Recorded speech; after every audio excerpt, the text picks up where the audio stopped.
시청하시기 전에 STV 상생방송 구독과 좋아요, 알림 설정까지 눌러주세요.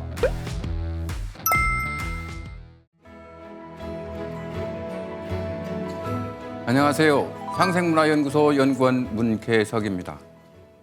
오늘 이 시간에도 지난주에 이어 화이트헤드의 과정철학 본 강의를 시작하도록 하겠습니다. 본 강의를 위하여 화이트헤드 철학의 대가이신 문창옥 교수님을 이 자리에 모셨습니다. 교수님 안녕하세요. 예, 안녕하세요. 네, 교수님. 강의를 시작하기에 앞서 지난주에 강의했던 주요 내용을 간추려서 간략하게 소개해 주면 감사하겠습니다.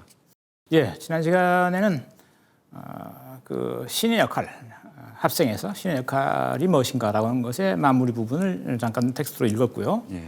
그 다음은 이어서 형성적 요소의 세 번째 항목, 창조성이라고 하는 이른바 활력 일반 또는 뭐 에너지 일반이라는 것이 어떤 특성을 지닌 것인지에 대한 얘기를 간략하게 이제 개괄적으로 했습니다. 예, 그렇습니다.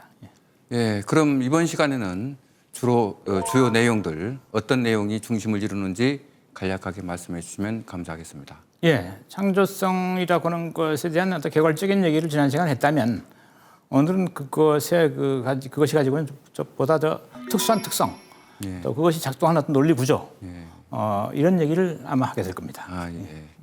예, 그럼 교수님을 강단에 모셔서 강의를 청해 듣도록 하겠습니다. 교수님 강의 부탁드립니다. 예.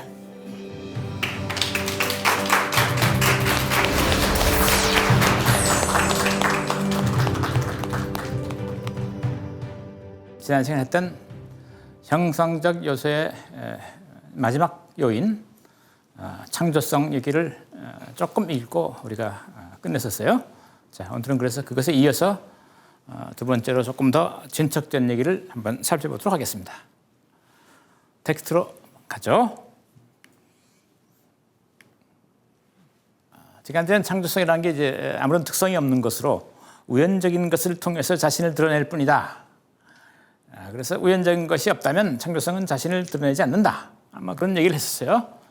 자, 그런데 이거를 이제 오늘은 구체적으로 철학사에서 어떤 것과 비교해 볼 수 있겠는가라고 하는 얘기를 하고 있어요. 봅시다. 30번째 문단인데 창조성이라고 하는 것은 아리스토텔레스가 말했던 진료 또는 근대 철학자들이 말하는 중성적 진료를 달리 표현한 것이라고 할 수 있겠다. 뭐 이런 얘기를 했어요.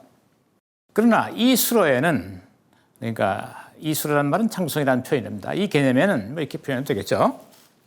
에는 형상이라든지 외적 관계 같은 것에 대한 수동적인 수용성의 관념이 들어있지 않다. 수동적인 것이 아니다. 그런 얘기입니다.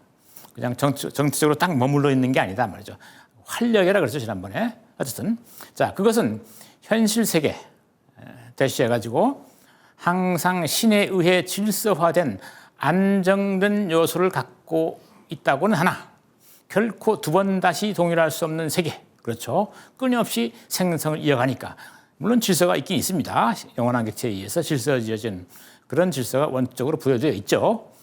그러나 그 속에서 끊임없이 뭔가 새로운 것을 빚어나가고 있단 말이죠. 그래서 결코 두 번 동일할 수 없다. 이런 현실 세계의 객체적 불멸성에 의해 제약되는 순수 활동성의 관념이다. 예, 순수 활동, 순수 활력. 자, 그럼 앞으로 돌아가 봅시다. 창조성은 아리스토텔레스가 말한 진료 또는 근대의 중성적 진료를 달리 표현한 것이다. 그러니까 원래 이와 비슷한 의미의 개념이 역사 속에 있었다. 뭐 그런 얘기입니다. 그러니까 아리스토텔레스가 말하는 진료,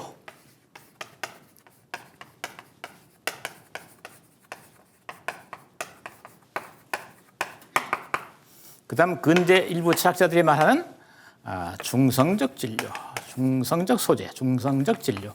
소재라고 해서 저기는 중성적 소재 스타프니까 진료라고 그랬네요. 소재, 중성적 소재라고 보통 씁니다. 영어로 하면 중성적 진료인데 요거는 이제 메타라고 표현하고 흔히 물질이라고 표현하는 거죠. 요거는 영어로 이제 스타프, 소재란 표현입니다. 어쨌든 이런 걸 대체한 개념이다라고 얘기하고 있어요. 그러나 수동적 수용성은 없다. 수동적이란 말은 뭐 정태적 이런 뜻하고 이해해서 상관없어요. 활력을 갖고 있지 않다는 얘기죠.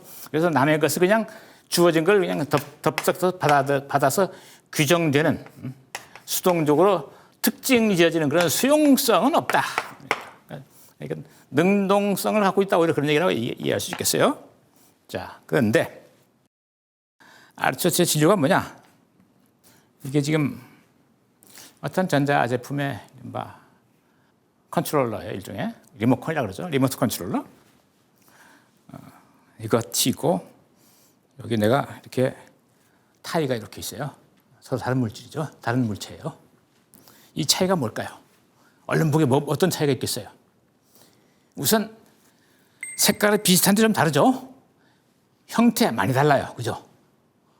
그다음 소재도 다른 것처럼 보이죠. 소재도 이거는 상당히 플라스틱 계열이고 이거는 어떤 물론 이것도 화학 섬유여 가지고 원천적으로는 플라스틱류와 동류일 수 있어요. 그러나 적어도 이건 상당히 소프트하고 연성이고 이거는 강성이에요.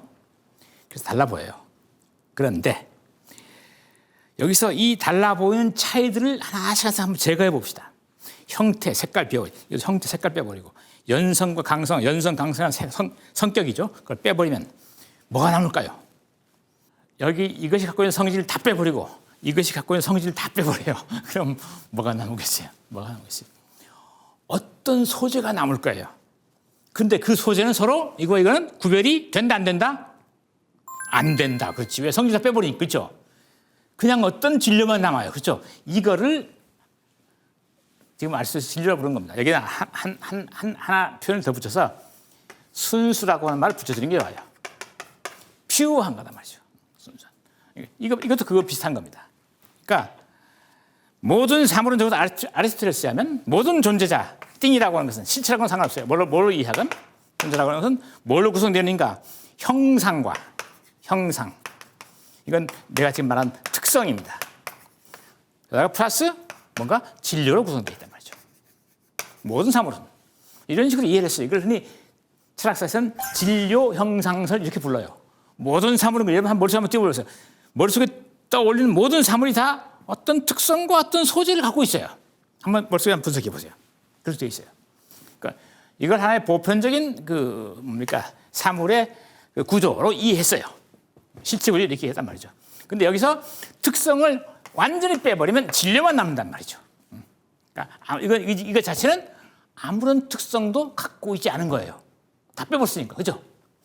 이것과 지금 창조성과 같다 이런 얘기예요. 지난번에 제가 잠깐 얘기했죠.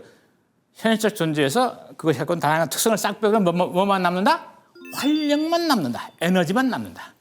그러니까 아무런 특성도 갖고 있지 않은 에너지 그 자체. 이거 비슷합니다. 그런데 이 진료는 이건 운동하는 게 아니에요. 움직이지 않아요. 그래서 상당히 정태적이에요. 그리고 형상을 받아서 특화돼서 뭔가 되는 거예요. 그러니까 수용성의 특성이 강해요. 정태적이면서 운동하지 않단 말이죠. 그러나 창조성은 그렇지 않다. 차이가 여기 있단 말이죠. 근대 중성적 진료라고 하는 말은 이건 여러 가지 문맥에서 좀 달리 쓰이는데 적어도 화이트헤드가 염두에 뒀던 저 근대의 중성적 진료라고 하는 말은 아마 추정컨대 동시대의 인물이었던 윌리엄 제임스의 뉴트럴 스타프라는 표현이 있었어요. 중성이란 말입니다. 그야말로. 뉴트럴 스타프. 중성적 진료. 이건 뭔가 하니 이런 식의 주장하는 사람들은 흔히 중성적 이론론 그런 뜻이 있어요. 말이 좀 그런데 중성적 이론론. 이론론은 보통 이원론과 대립하는 걸로 물론 타원론도 있지만 이원론이 있어요. 데카르트 이원론, 정신과 신체의 이원론. 이게 잘못됐다. 원래 존재는 하나다. 근원적으로. 그게 분화돼서 정신이고 그게 분화돼서 신체이지. 이것이 분화돼서 생겨난 특성들이고 근원적으로 존재는 하나의 것이다. 그때 성격은 어떤 거냐? 중성적인 거다 말이죠. 정신적인 것도 신체적인 것도 아니다.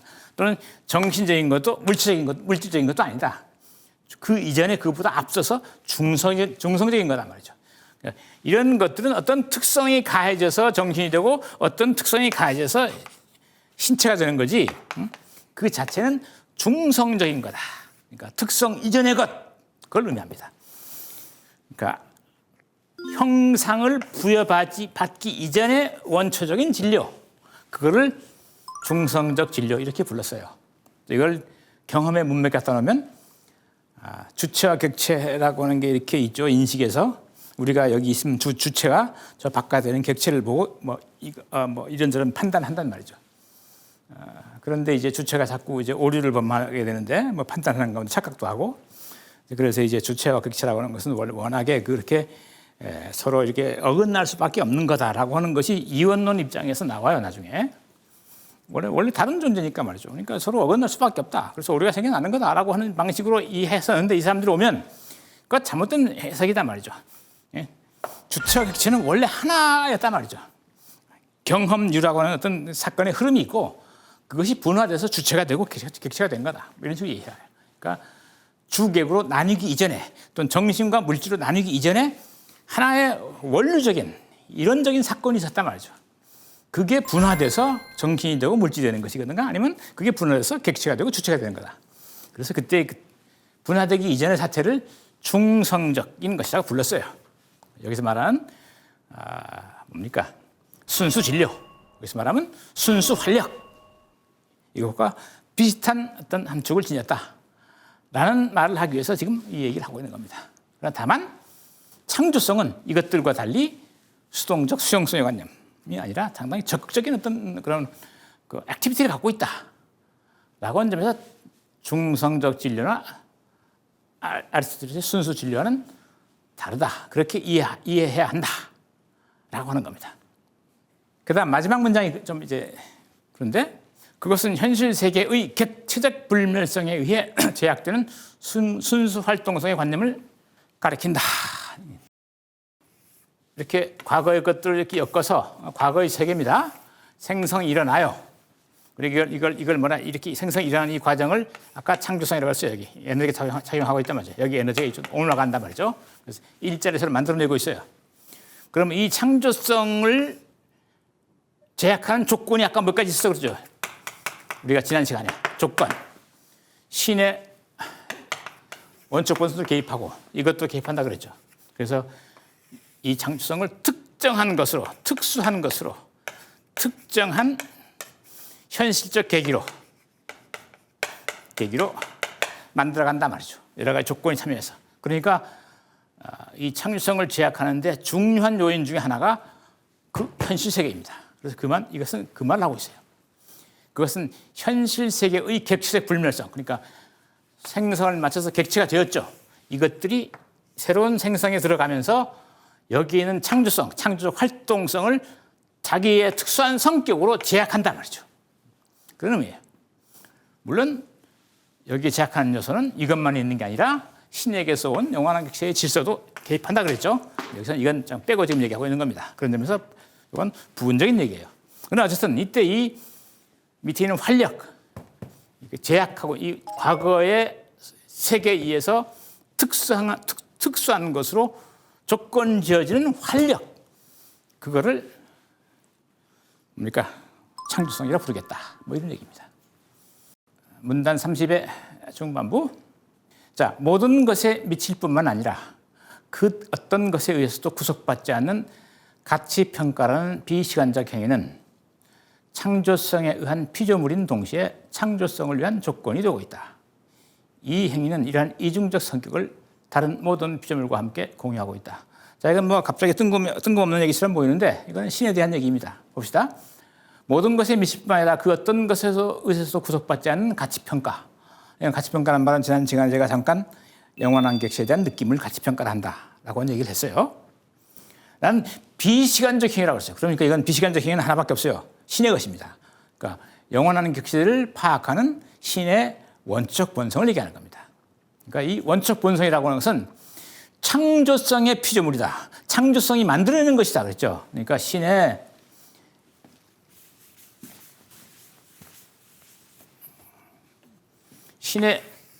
원초적 본성입니다. 이건 다수의 영원한 객체 엮어서 어드링하죠. 그러니까 이때 이건 생성합니다. 이런 느낌을 통해서 개념적 느낌들이 물론 감정 느낌 또는 저기서 저 표현 텍스트 표현 그대로 하자면 가치 평가입니다. 이 평가란 말 자꾸 쓰는 까닭은 이걸 오더링하기 때문에 그냥 단순히 있는 그대로 사실적으로 받아들이는 게 아니라 평가해서 오더링한단 말이죠. 질서를 만든 질서를. 그래서 평가란 말 자꾸 쓰고 있는 거예요. 이렇게 다수의 영혼의 치를 엮어서 원초적 본성으로 신 자신을 만들어가고 있어요. 이게 원초적 생성입니다. 비시간적 생성이죠. 아직 이 세계 속에 구현되지 않으니까 영원한 것끼리 한 겁니다. 비시간적 생성, 비시간적 합생 이렇게 부를 수 있어요. 저기 보면 이 비시간적 행위는 뭐예요? 창조성에 의한 피조물이다. 이거 자체가 창조 아닙니까? 생성이니까.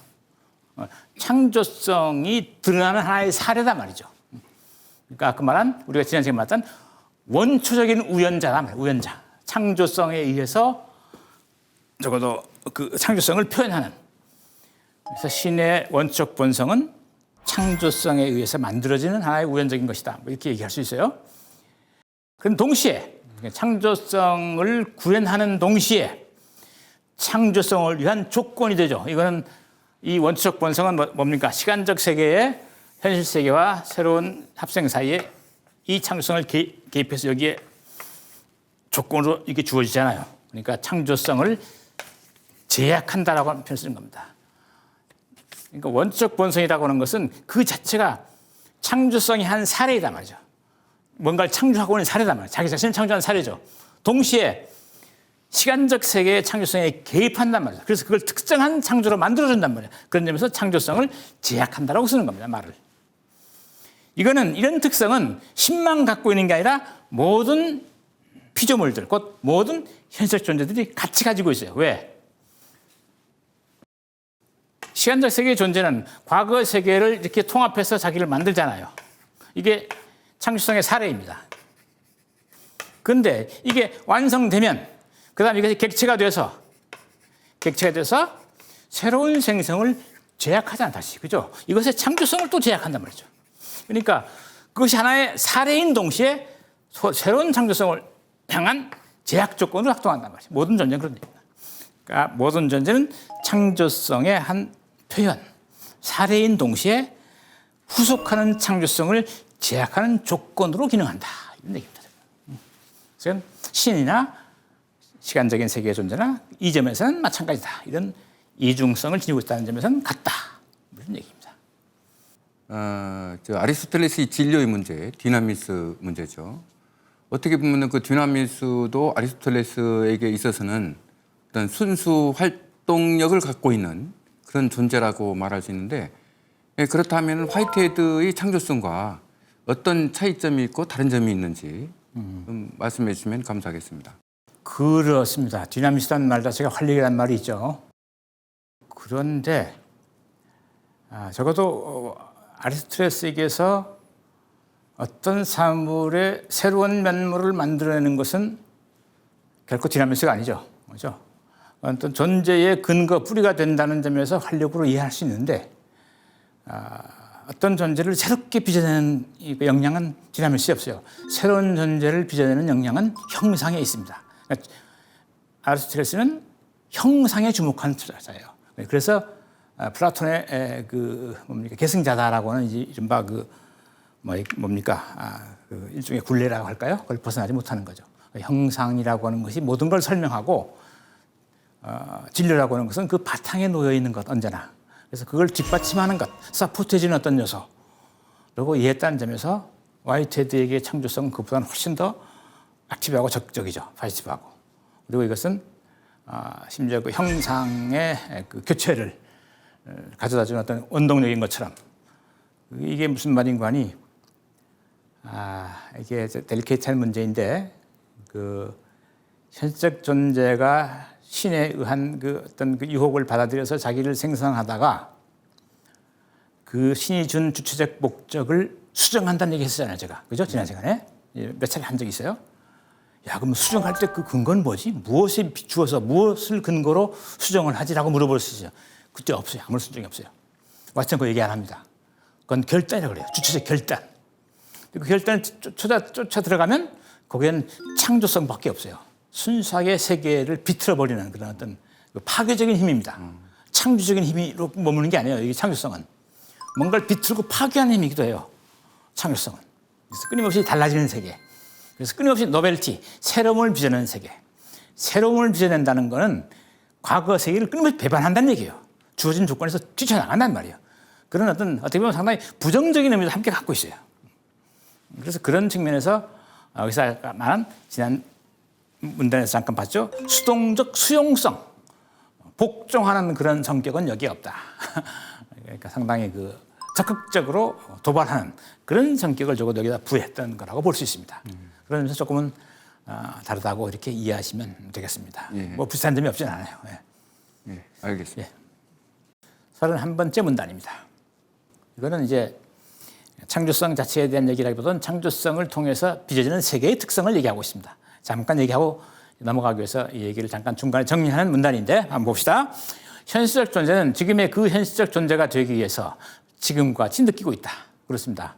현실적 존재라는 것은 지금의 그것이 되기 위해서 그렇게 느끼고 있단 말이에요. 파악을 통해서 지금 그것이 되고 있으니까 모든 현실적 존재는 이러한 자기 원이라는 특성을 신과 공유하고 있다. 자기 원인, 자기가 스스로 자기를 만들어가고 있다는 얘기입니다. 원인이 밖에 있는 게 아니고 내가 나를 만들어가는 최종적인 책임은 나에게 있다. 이런 뜻이에요. 그래서 자기 원인, 이건 스피노자 표현이죠. 내가 그렇게 된 데는 밖에 이유가 있는 게 아니라 내가 그렇게 하고자 해서 그렇게 된 것일 뿐이야 라고 하는 정도의 의미로 이해하세요. 이런 특성을 신과 공유하고 있다. 신도 현실적 존재이기 때문에 그렇습니다. 모든 현실적 존재는 자기 원인의 특성을 지니고 있다. 이 얘기입니다. 이러한 이유 때문에 모든 현실적 존재는 또한 신을 포함하여 다른 현실적 존재들을 초월한다는 특성을 신과 공유하고 있다. 여기서 초월한다는 말은 이렇게 뭐 넘어선다 이런 뜻이 아니라 초월은 그런 뜻이죠. 글자로 들어가면 넘어선다, 벗어난다 그런 뜻입니다. 여기는 그런 뜻으로 쓴 게 아니라 상호 독립성을 얘기합니다. 그러니까 간섭하지 않는다, 간섭에서 벗어난다 그런 뜻이에요. 이건 자기 원이라는 말을 강화하는 표현이에요. 각자 자기 것을 하는데 남의 것을 간섭하지 않는단 말이죠. 그러니까 자기 원인성을 충분히 발현할 수 있는 거예요. 적어도 생성하는 동안에는. 그러니까 내가 뭔가를 할 때에는 딴 놈이 나에게 간섭을 못한다 그런 뜻이에요. 그래서 내가 하고 싶은 건 할 수 있다라는 정도의 의미로 이해하세요. 그래서 신이나 다른 모든 현실 존재는 하나같이 생성할 때, 생성을 중요했을 때 다른 현실적 존재들의 간섭을 받지 않는다는 특성 또는 상호 독립한다는 특성을 신과 공유하고 있다. 이렇게 이해하시면 됩니다. 초월성이라는 말은.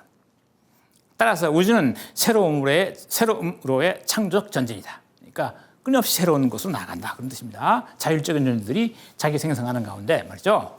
그래서 이런 학설을 떠나면, 이런 학설을 도외시한다면 달리 택할 수 있는 학설은 뭐가 되겠는가? 정태적인 형태론적 우주론이다. 그러니까 이건 창조적 전진으로서의 우주가 아니라 딱 정지해 있는 형태로서의 우주론이다. 그런 뜻입니다. 그러니까 이런 창조성이 빚어내는 새로운 국면의 연이은 어떤 출현으로 세계를 이해할 것이냐, 아니면 딱 정체되어 있는 어떤 본성으로서 어떤 본질을 지닌 것으로서의 형태론적 우주를 고수할 것이냐, 주장할 것이냐, 두 가지 중에 하나다. 뭐 이런 얘기죠. 그래서 여기서는 이 우주라고 하는 것이 끊임없이 새로움으로 전진하는 까닭은 그 밑에 우리가 말한 어떤 보편적 활력, 활동성, 에너지가 끊임없이 작동하고 있단 말이죠. 그래서 이 끊임없는 에너지의 작동 현장이 하나하나의 합생일 것이고 그 합생을 통해서 세계는, 우주는 끊임없이 새로워지고 있다. 이 끊임없이 새로워짐, 이거를 창조적 전진이라고 부르고 있어요. 크리에이티브 어드밴스, 앞으로 나간단 말이죠. 그런 뜻입니다. 네, 그렇다면은 교수님, 어떻게 보면은 창조적 전진이라고 했을 때 신의 결단에 의해서 새로움으로의 전진이라고 말할 수 있겠지요. 그렇다면은 창조성이라는 그 자체로 볼 때도 어떻게 보면은 결단에 의해서 새로운 방향으로 틀을 수 있지 않느냐, 자율성이 창조성에게도 있지 않느냐, 주체성이 그렇게 이해해 볼 수 있을까요? 두 가지 질문이에요. 그러니까 창조성이 신에 의한 주체적 결단에 의해서 설명이 되는 거냐라고 하고, 그 다음은 이제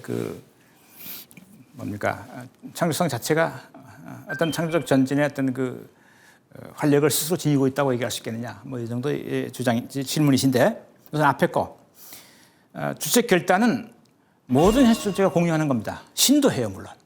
근데 시간적 계기들도 해요. 그러니까 그래서 주체적 지향도 바꾸는 겁니다.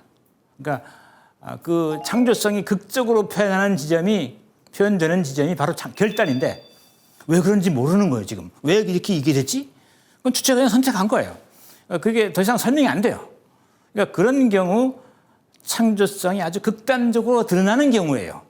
그러나 그건 창조성이 스스로 드러나는 게 아니라 그 현실적 존재의 결단을 통해서 드러나는 겁니다. 그러니까 거기서 자기는 그 동기를 부여하는 행위자는 현실적 존재입니다. 창조성은 그 밑바닥에는 힘으로서만 작동하는 거지 창조성 자체가 독자적인 자기인이 되어가지고 마치 자기가 주인인 것처럼 현실적 존재에 영향을 미치는 거 아니란 말이죠. 그러니까 실제로 존재하는 결단의 모습은 다 현실적 존재들만 갖고 있습니다. 근데 그런 방식으로 창조성이라고 하는 것은 그 자신의 표현을 드러낼 뿐이다 말이죠. 표현 드러내려면 뭐가 필요하다? 우연자가 필요하다. 곧 현실적 존재가 필요하다. 그게 없으면 현실적 창조성이라는 건 어디에도 없다.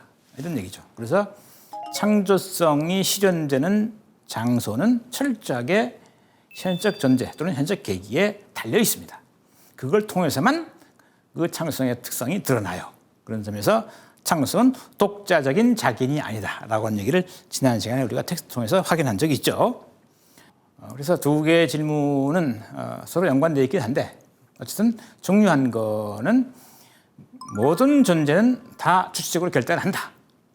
그리고 결단을 통해서 창조성이라고 하는 것이 가장 극적으로 드러난다. 뭐 이렇게 이해하시면 되겠습니다. 32번째 문단입니다.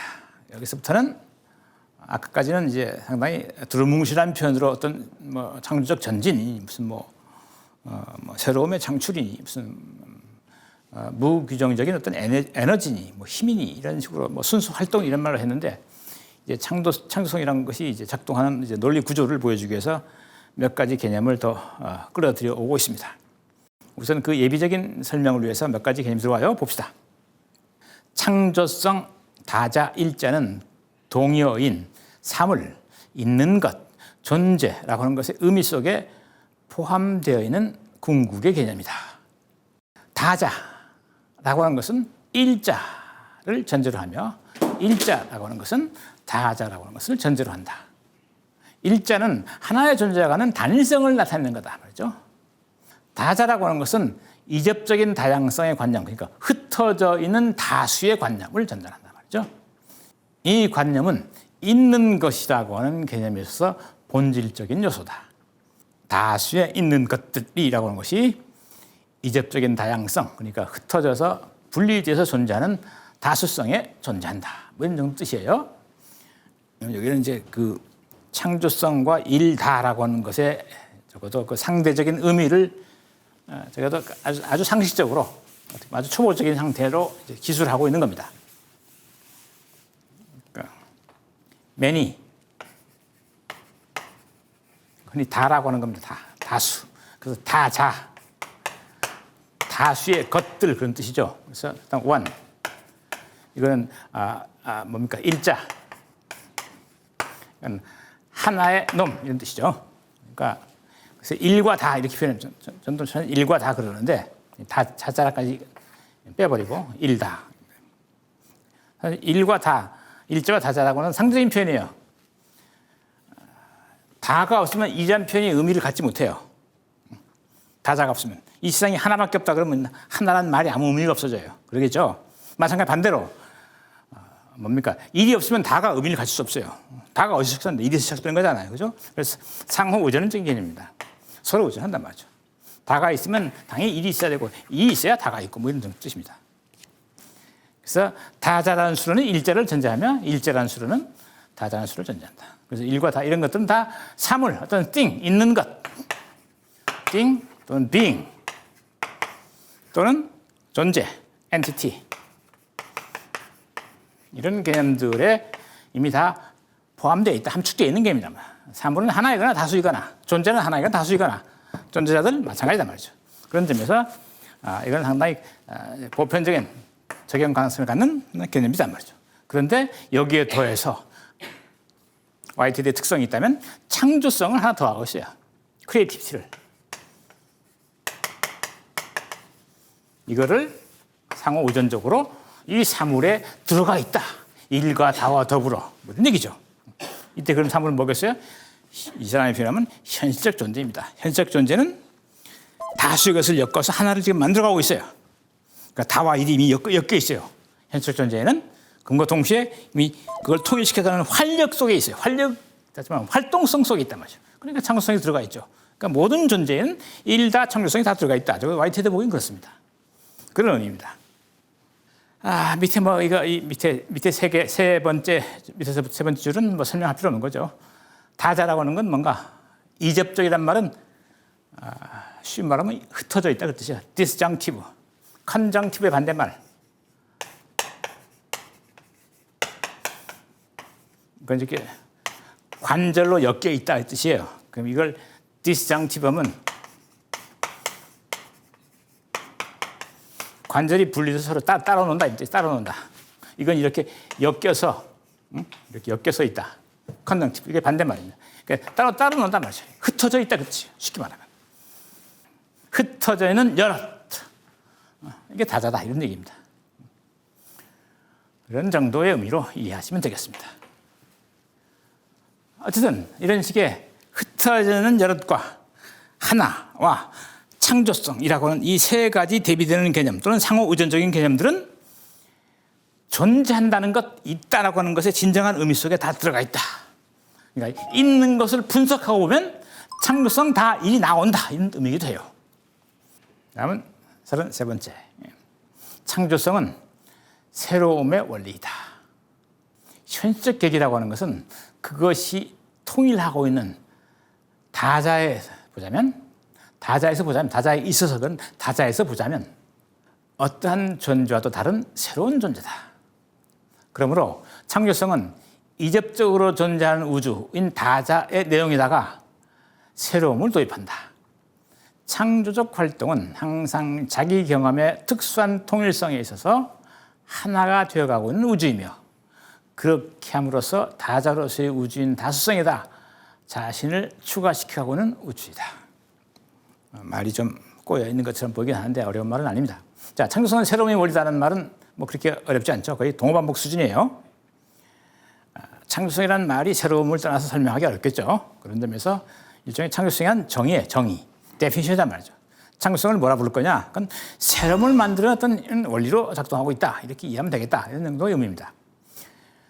자, 그래서 현실 계기는 그것이 통일하고 있는 다자에 있어서 어떤 존재, 다른 새로운 존재다. 이건 논리적으로 그렇습니다. 이거는 말인관이 현적 존재는 다수의 것, 매니저. 그럼 여기다 이렇게 표기를 합시다. 1, 2, 3, 4, 5. 다수를 하나로 이렇게 엮어요. 통일시켜요, 이렇게. 통일화의 과정.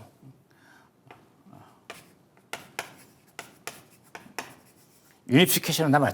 통일시켜 남아요. 이 과정이 생성인 거죠. 생성이면서 현실 계기의 직접성입니다. 지금 막 작동하고 있는 거란 말이죠. 근데 이렇게 보면 요 새로 나오는 요놈 여기다 6이라는 번호를 붙입시다. 편의상.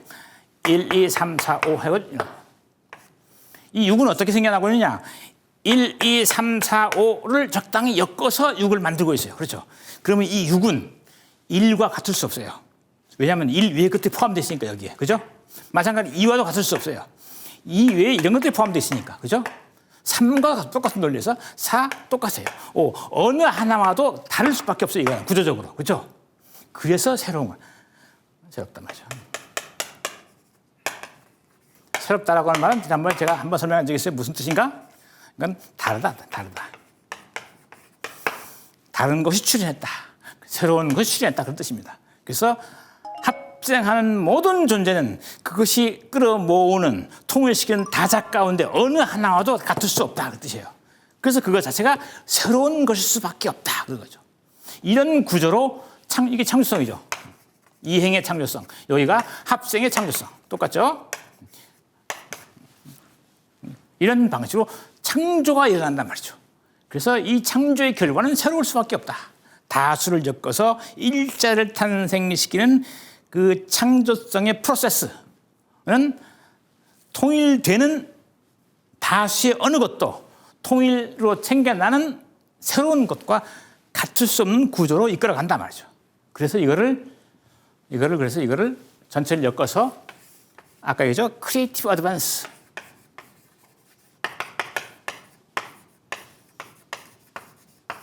창조적 전진 이렇게 부릅니다. 창조적 전진.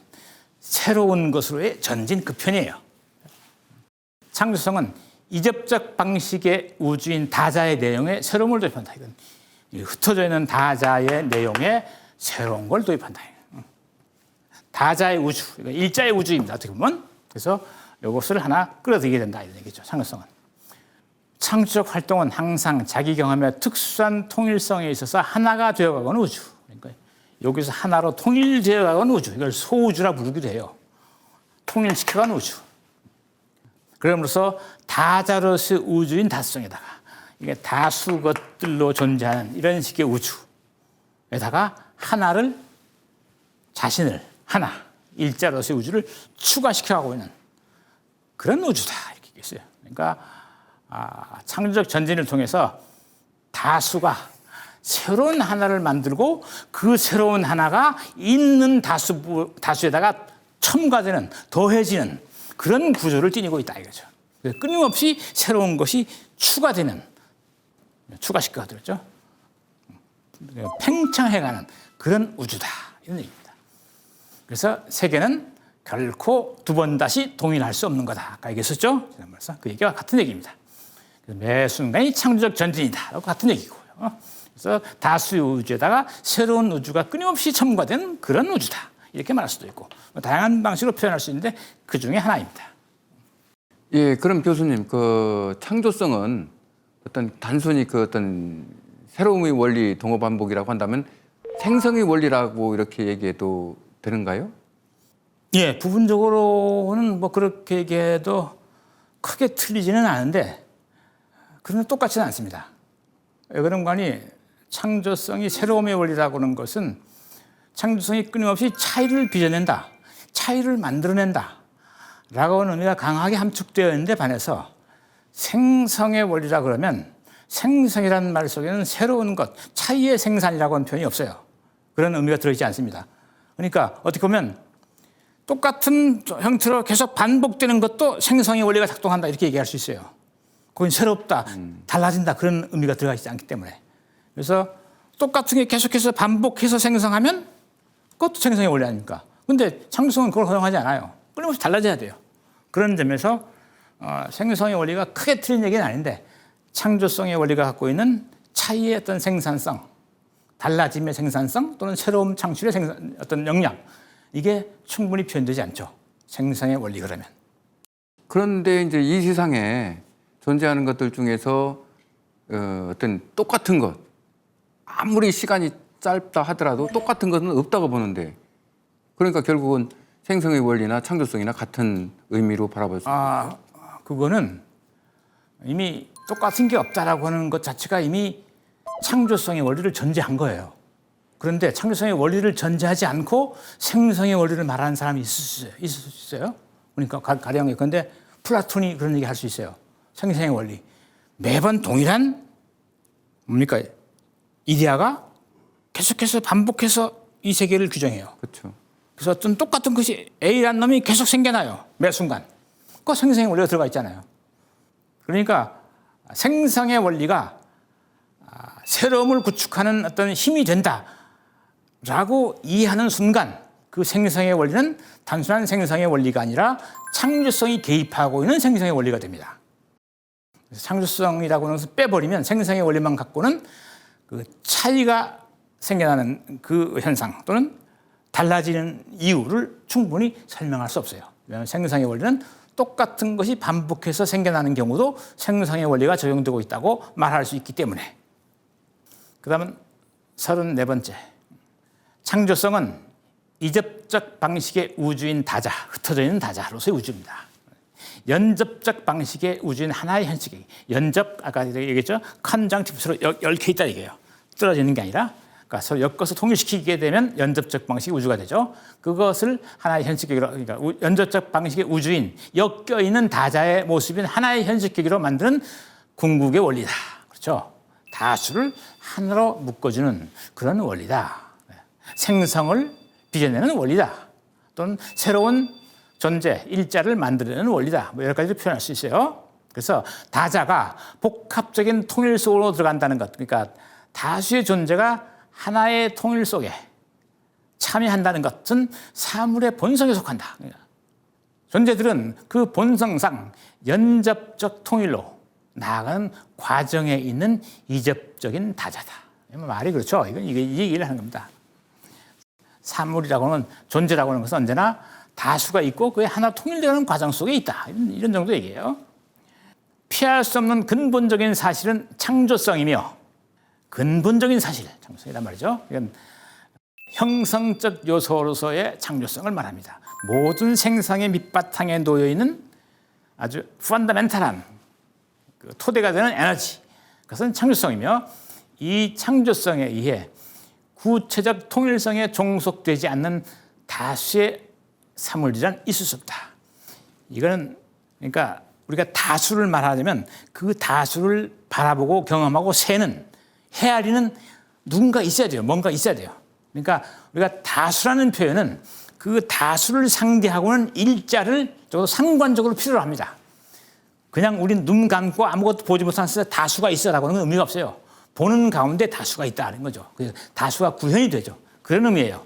그러니까 창조성의 구체적 통일성, 하나의 존재가 다수를 엮어가고 있는 그 현장을 떠나서 다수의 것이 있다라고 하는 표현은 무의미하다. 그런 정도 의미입니다. 다수라고 하는 것은 항상 일자, 그 다수를 다수로 파악하는 일자를 전제로 한다. 그런 의미입니다. 그래서 일과 자는 언제나 상대적인 표현이다라고 하는 얘기를 아까 잠깐 했었는데 그걸 다른 문맥에서 설명하고 있는 것이라고 이해하시면 되겠습니다. 교수님, 여기에서 좀 커다란 문제가 좀 그래요? 발생하는데, 왜냐하면 이접적 상태의 그 다수의 그 사물들이 결국은 그 연접적 상태의 일자가 일자의 이 관계에서만 의미를 가진다고 한다면, 그 이접적 상태의 그 다수라고 하는 것들은 각자 독자적으로 또 다른 또 의미를 또 가지고 있지 않느냐. 또 연접적 상태 일자로 들어갔을 때 거기에 기여하는 바에 다른 의미도 거기에 일자에게 제공할 수 있지 않느냐. 라는 생각들이 자꾸 드는데 어떻게 생각하십니까? 질문의 그 요지가 일자로 들어갔을 때 자기 어떤 다자도 권한을 가지고 있다는 거예요. 그렇습니다. 권한을 갖고 있고 그 권한은 그 다수로 있을 때의 그 의미와는 같을 수도 있지만 뭐 다를 수도 있고. 뭐 다를 수 있습니다. 그렇죠. 그래서 그거는 이제 그거 설명하려면 조금 다른 개념 구조가 필요한데 이렇게 그 설명하죠. 그러니까 만약에 이런 이제 그 사례를 들어서 이렇게 얘기했어요. 자, 우주가 이제 어떤 순간에 이미 한 순간에 여기 있는 놈들이 전부 다 생성을 지금 막 끝냈어요. 막 끝내는 그 지점에서 여기 새로운 게 아직 없어요. 이 순간을 생각해 볼 수 있어요. 그죠? 이 다수의 막 끝낸 이 세계를 경험한 친구가 아무도 없어요. 그럼 이건 다수가 아닙니다. 의미 없어요. 아무 의미 없어요. 그러나 이거 논리적으로 다수 아니냐 그래도 우리가 이걸 경험해서 세보지는 않았지만 다수라고 할 수 아니냐. 오케이, 그렇습니다. 이건 가능태입니다. 다수가 있을 가능태로만 있어요. 그래서 이걸 뭐라 그런다 했죠? 과거의 현실 세계를 우리가 뭐라 그런다 했죠? 과거의 현실 세계를 실제적 가능태, 힘을 갖고 있는 가능태, 이렇게. 지난번에 오래전 얘기입니다. 물론 가능태를 불렀어요. 이게 어떤 친구가 생겨나면서 이것들을 이렇게 반응하기 시작해요. 그래서 이걸 헤아렸다 그럽시다. 이 순간에 이 경험에 의해서 이게 현실화됩니다. 이 속으로. 그때 의미로, 적극적인 의미로 이거는 현실화가 돼요. 지금 현재화된다. 현재. 지금의 것이 된다면 과거의 것이. 이 현재에서 부활하는 거죠. 부활하는 거죠. 이 영향력이. 그래서 이때 진정한 의미의 다수가 되는 거죠. 이걸 현실성으로서의 다수가 될 겁니다. 그때 현실성의 다수는 일자의 상대적인 표현입니다. 이거 되기 전에는 그냥 가능성으로서 다수가 있다라고 말할 것이고, 그건 현실 속에는 없습니다. 그건 그렇게 구별해 볼 수가 있겠습니다. 자, 오늘은 시간상 여기까지 하겠습니다. 다음 시간에는 어떤 내용이 구체적으로 중심이 되는지 예, 구체적으로는 텍스트가 한 2개 정도 남았어요. 문단. 이렇게 35, 36 이렇게 좀 길게 남았는데 요거를 마저 읽고 똑같이 설명해 드리고 그러고 나면 시간이 좀 더 남을 겁니다. 그럼 그때 가서 이 텍스트가 해명이 끝나면 우리가 텍스트의 앞부분 돌아가서 전체적으로 우리가 무슨 얘기를 해왔는지 한번 점검을 쭉 해가지고 지금까지 얘기의 핵심이 뭐고 줄거리의 대강의 내용이 뭔지를 요약해드리면 텍스트를 저도 이해하는 데 조금은 더 도움이 되지 않을까 그런 생각이 듭니다. 예, 거기까지. 네, 그럼 다음 시간이 많이 기대됩니다. 교수님 강의 말씀 잘 들었습니다. 감사합니다. 네.